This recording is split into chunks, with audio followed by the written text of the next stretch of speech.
ऋषि पंचमी के पावन अवसर पर मां नर्मदा के तट पर स्थित नजर निहाल आश्रम में साधु संतों का समागम एवं सम्मान किया गया। ऋषि पंचमी के अवसर पर मां नर्मदा के तट पर स्थित श्री नजर निहाल आश्रम में ओंकारेश्वर और आसपास के समस्त साधु संतों का समागम परम पूज्य श्री श्री 108 अवधूत नर्मदानंद बाप जी की अध्यक्षता में संपन्न हुआ। समागम के दौरान संतों ने कहा कि वर्तमान में मानव की नादानी से पर्यावरण को जो नुकसान पहुंचा है, उसी की वजह से महामारी के दंश का प्रहार मानव जाति को झेलना पड़ रहा है। संतों के समागम में इसी समस्या पर सबसे ज़्यादा चिंतन हुआ। चिंतन के बाद समागम के अध्यक्ष बाबजी महाराज ने बताया कि संत पर्यावरण को बचाने और शुद्धिकरण करने के लिए पौधारोपण करें एवं उसे वृक्ष बनाने तक उसका पालन करें। समागम के बाद श्री नजर निहाल आश्रम में ऋषि पंचमी के उपलक्ष्य में संतों का भंडारा भी हुआ। भंडारे में पधारे सभी साधु संतों को मानधाता विधायक नारायण पटेल ने तिलक लगाकर दस्ती रुमाल भेंट। सनावत से आशिक अली की रिपोर्ट। कहते हैं संत ही दिशा और दशा बदलता है। जब संत अगर किसी चीज का बीड़ा उठा लेते हैं तो यकीनन वो बदलाव होता है।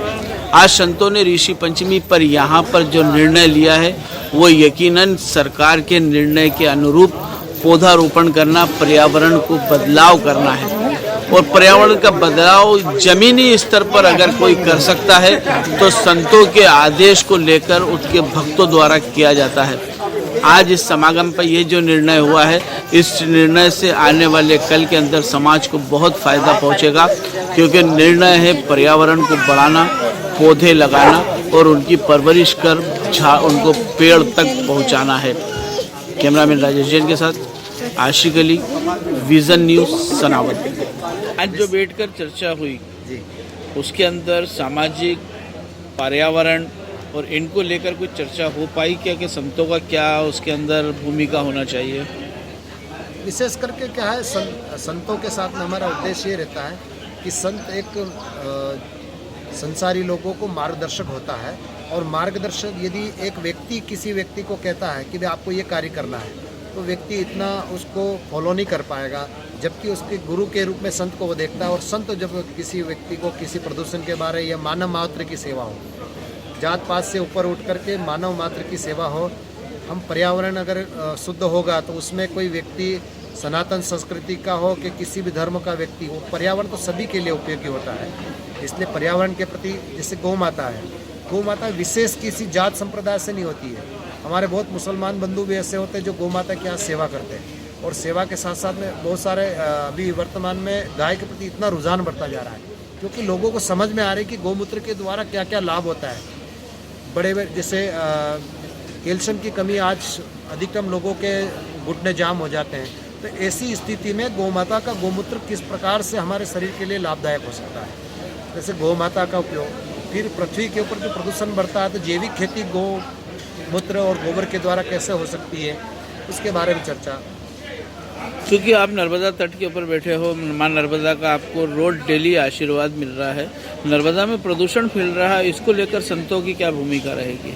संतों के मन में तो ये भाव है कि किसी भी प्रकार का गंदा नाला से लगा करके तो बड़े बड़े नाले या गटर का पानी ये नर्मदा जी में जाए नहीं।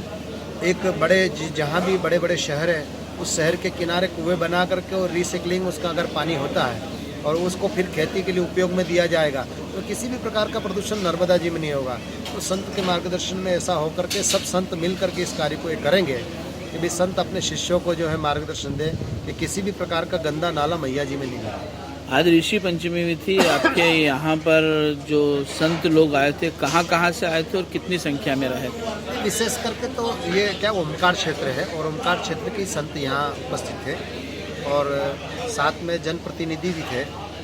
जो हमारे यहाँ के क्षेत्रीय विधायक जी वो भी आए हुए हैं और लगभग नंदू भैया जो सांसद जी थे उनके पुत्र भी आए हुए हैं।